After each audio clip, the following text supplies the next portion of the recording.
ಅಸ್ಸಲಾಮುಅಲೈಕುಮ್. ಎಲ್ಲರಿಗೂ ನಮಸ್ಕಾರಗಳು. ಎಲ್ಲರೂ ಹೇಗಿದ್ದೀರಿ ಫ್ರೆಂಡ್ಸ್? ನಾವು ಇವತ್ತು ನೂರಾನಿ ಕಿಚನ್ನಿನಲ್ಲಿ ಮಸಾಲೆ ಶೇಂಗಾ ಕಾಳನ್ನು ಮಾಡ್ತಾಯಿದ್ದೀವಿ ರೀ ಫ್ರೆಂಡ್ಸ್. ಬನ್ನಿರಿ ಮಾಡೋಣ ಫ್ರೆಂಡ್ಸ್. ನೋಡಿರಿ ಫ್ರೆಂಡ್ಸ್, ಇದಕ್ಕೆ ನಾನು ಹಸಿ ಕಡ್ಲೆ ಹಿಟ್ಟನ್ನು 4 ಸ್ಪೂನ್ ಹಸಿ ಕಡ್ಲೆ ಹಿಟ್ಟನ್ನು ಹಾಕ್ತಾ ಇದ್ದೇನೆ ರೀ. ಹಸಿ ಕಡ್ಲೆ ಹಿಟ್ಟು ಅಂದರೆ ಬೇಸನ್ ಹಿಟ್ಟು ಅಂತಾರೆ ರೀ ಇದಕ್ಕೆ.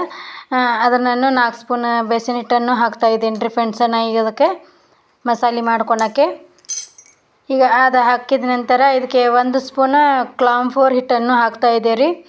ಯಾಕಂದರೆ ಅದು ಕ್ರಿಸ್ಪಿ ಆಕತಿ, ಕುರುಕುರು ಅಂತಾವ್ರಿ ಹಿಟ್ಟು ಹಾಕೋದ್ರಿಂದ.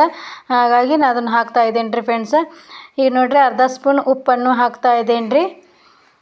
ಮತ್ತು ಅದಕ್ಕೆ 1 ಸ್ಪೂನಷ್ಟು ಅಚ್ಚ ಖಾರದ ಪೌಡ್ರನ್ನು ಹಾಕಿರಿ. ನಿಮ್ಮ ಖಾರ ಜಾಸ್ತಿ ಬೇಕಂದರೆ ಇನ್ನೂ ಸ್ವಲ್ಪ ಜಾಸ್ತಿ ಖಾರ ಹಾಕಿ ಎಲ್ಲವನ್ನು ಚೆನ್ನಾಗಿ ಮಿಕ್ಸ್ ಮಾಡಿಕೊಳ್ಳಿರಿ. ನೋಡಿರಿ ಎಲ್ಲ ಮಿಕ್ಸ್ ಆದಮೇಲೆ ಇದಕ್ಕೆ ಒಂದು ಚಾಟ್ ಮಸಾಲ ರೀ, ಒಂದು ಅರ್ಧ ಸ್ಪೂನಷ್ಟು ನಾನು ಚಾಟ್ ಮಸಾಲನ್ನು ಹಾಕ್ತಾ ಇದ್ದೇನೆ ರೀ. ಅದಕ್ಕೆ ಅಂದರೆ ಟೇಸ್ಟ್ ಚಲೋ ಕೊಡ್ತೈತೆ ಅಂತಂದು ಹಾಗಾಗಿ ನಾನು ಹಾಕ್ತಾ ಇದ್ದೇನೆ ರೀ ಫ್ರೆಂಡ್ಸ್. ಈಗ ಇದಕ್ಕೆ ಬೇಕಂದ್ರೆ ಫುಡ್ ಕಲರ್ನು ಹಾಕ್ತಾರೆ ರೀ. ನಾನು ಫುಡ್ ಕಲರ್ ಬ್ಯಾನ್ ಆಗಿದ್ದಕ್ಕೆ ಹಾಕ್ತಾ ಇಲ್ಲ ರೀ ಫ್ರೆಂಡ್ಸ್. ಮತ್ತು ಅದಕ್ಕೆ ನಾನು 1 ಗ್ಲಾಸ್ ನೀರು ತೊಗೊಂಡಿದ್ದೇನೆ ರೀ. ಅದಕ್ಕೆ ಸ್ವಲ್ಪ ನೀರು ಹಾಕಿ ಕಲಸಿಕೊಳ್ಳಿರಿ. ನೋಡಿರಿ ಇನ್ನೂ ಸ್ವಲ್ಪ ನೀರು ಹಾಕಿ ಮತ್ತೊಮ್ಮೆ ನಾನು ಮಿಕ್ಸ್ ಮಾಡ್ತಾ ಇದ್ದೇನೆ ರೀ. ಎಲ್ಲ ಚೆನ್ನಾಗಿ ಕಲಿಸ್ಬೇಕ್ರಿ. ಅದೆಲ್ಲ ಮಸಾಲೆ ಅದಕ್ಕೆ ಹಿಡಿಬೇಕು ನೋಡಿರಿ ಶೇಂಗಾ ಕಾಳಿಗೆ. ಈಗ ನೋಡಿರಿ ಎಲ್ಲ ಚೆನ್ನಾಗಿ ಕಲರ್ ಬಂದಿದೆ, ಎಲ್ಲ ಮಿಕ್ಸ್ ಆಗಿದೆ. ಈಗ ನೋಡಿರಿ ಇತ್ತಾಗ ನಾನು ಗ್ಯಾಸನ್ನು ಹಚ್ಚಿ ಅದರ ಒಂದು ಬಾಳ್ಗೆ ಬಿಸಿ ಇಟ್ಟಿದ್ದೇನೆ ರೀ. ಅದಕ್ಕೆ ಕರಿಯಲಿಕ್ಕೆ ಎಣ್ಣೆಯನ್ನು ಹಾಕ್ತಾ ಇದ್ದೇನೆ ರೀ ಫ್ರೆಂಡ್ಸ್ ನಾನು. ಈಗ ಎಣ್ಣೆ ಎಲ್ಲ ಕಾಯಬೇಕು ನೋಡಿರಿ. ಕಾದ ಮೇಲೆ ಶೇಂಗಾ ಕಾಳು ಒಂದೊಂದು ಕಾಳು ಹಿಂಗೆ ಬಿಡಬೇಕು ನೋಡಿರಿ. ನಾವು ಎಲ್ಲ ಒಮ್ಮೆಕೆಲ್ಲ ಹಾಕಿದ್ರೆ ಅದು ಮಿಜ್ಜಿ ಆಕೈತೆ ರೀ. ಹಾಗಾಗಿ ನಾವು ಒಂದೊಂದು ಕಾಳಾಗಿ ಬಿಡ್ತಾ ಇದ್ದೇನೆ ನೋಡಿರಿ ಫ್ರೆಂಡ್ಸ್. ಗ್ಯಾಸಿನ ಉರಿ ಸಣ್ಣ ಇಡಬೇಕು ನೋಡಿರಿ ಫ್ರೆಂಡ್ಸ್. ನೀವು ಒಲೆ ಮ್ಯಾಗ ಮಾಡಿದರೆ ಒಲಿನೂ ಉರಿ ಕಡಿಮೆ ಮಾಡಿ ಕರಿಬೇಕು ರೀ ಇವನ್ನ, ಇಲ್ಕಂದು ಹೊತ್ತು ಹೋಗ್ತಾವೆ ರೀ ಫ್ರೆಂಡ್ಸ್. ಹಾಗಾಗಿ ನೋಡಿರಿ ಈಗ ನಾನು ಬಜ್ಜಿ ಕರ್ದಂಗೆ ಕರಿತಾ ಇದ್ದೀನಿ ರೀ. ಈಗ ನೋಡಿರಿ ಎಲ್ಲ ಚೆನ್ನಾಗಿ ಫ್ರೈ ಮಾಡಿಕೊಳ್ಬೇಕು ರೀ ಎಣ್ಣೆಗೆ. ಎಲ್ಲ ಫ್ರೈ ಆಗಿದ್ದಾವೆ ನೋಡಿರಿ ನಮ್ಮ ಶೇಂಗಾ ಕಾಳು, ಮಸಾಲೆ ಶೇಂಗಾ ಕಾಳು ರೀ ಫ್ರೆಂಡ್ಸ್.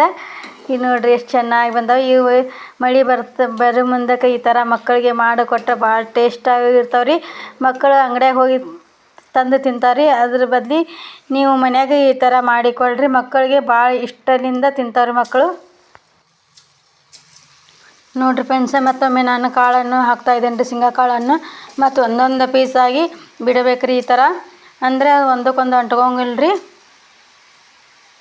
ಈ ಶೇಂಗಾ ಕಾಳು ಮಕ್ಕಳಿಗೆ ತಿನ್ಸೋದ್ರಿಂದ ಭಾಳ ಆರೋಗ್ಯಕ್ಕೂ ಒಳ್ಳೇದು ರೀ. ಕ್ಯಾಲ್ಸಿಯಮ್ ಇರ್ತೈತೆ ರೀ ಇದ್ರೊಳಗೆ. ಅದ್ರಾಗ ಶೇಂಗಾ ಬೆಲ್ಲ ಮಕ್ಕಳಿಗೆ ತಿನ್ನಿಸ್ರಿ, ಭಾಳ ಆರೋಗ್ಯಕ್ಕೂ ಒಳ್ಳೇದು ರೀ. ಇದು ಬಡವರ ಬಾದಾಮಿ ಅಂತಾರೆ ನೋಡಿರಿ. ಹಾಗಾಗಿ ಇದನ್ನ ಮಕ್ಕಳಿಗೆ ಶೇಂಗಾ ಬೆಲ್ಲ ಹಾಕಿ ತಿನ್ನಿಸ್ರಿ. ಇಲ್ಲಿಕಂದ್ರೆ ಶೇಂಗಾದ ಉಂಡೆ ಮಾಡಿನೂ ತಿನ್ನಿಸ್ಬೋದು ರೀ ಫ್ರೆಂಡ್ಸ್. ಈಗ ನೋಡಿರಿ ನಮ್ದು ಎಲ್ಲ ಕರೆದುಕೊಂಡಿದ್ದೇನೆ ರೀ ಮಸಾಲೆ ಶೇಂಗಾ ಕಾಳು. ಈಗ ನೋಡಿರಿ ಎಷ್ಟು ಚೆನ್ನಾಗಿ ಕುರುಕುರಾಗಿ ಬಂದಿದ್ದಾವೆ ನಮ್ಮ ಮಸಾಲೆ ಶೇಂಗಾ ಕಾಳು. ಈ ಥರ ನೀವು ನಿಮ್ಮ ಮಕ್ಕಳಿಗೆ ಮಾಡಿಕೊಡ್ರಿ ಫ್ರೆಂಡ್ಸ್. ಅಂಗಡಿಯಾಗ ತಿನ್ನೋದು ಬದಲು ನೀವು ಮನೆಯಲ್ಲೇ ಈ ಥರ ಮಾಡಿಕೊಟ್ರೆ ಮಕ್ಕಳು ಇಷ್ಟಪಟ್ಟು ತಿನ್ನುತ್ತಾರೆ ರೀ ಫ್ರೆಂಡ್ಸ್. ನೋಡಿರಿ ನೀವು ಒಮ್ಮೆ ಈ ಥರ ಮಾಡಿ ನೋಡಿರಿ. ಈ ವಿಡಿಯೋ ಇಷ್ಟ ಆದರೆ ಒಂದು ಲೈಕ್ ಮಾಡಿ, ಸಬ್ಸ್ಕ್ರೈಬ್ ಮಾಡಿ, ಕಮೆಂಟನ್ನು ಮಾಡಿರಿ. ಎಲ್ಲರಿಗೆ ಶೇರ್ ಮಾಡಿರಿ ಫ್ರೆಂಡ್ಸ್. ಧನ್ಯವಾದಗಳು ರೀ.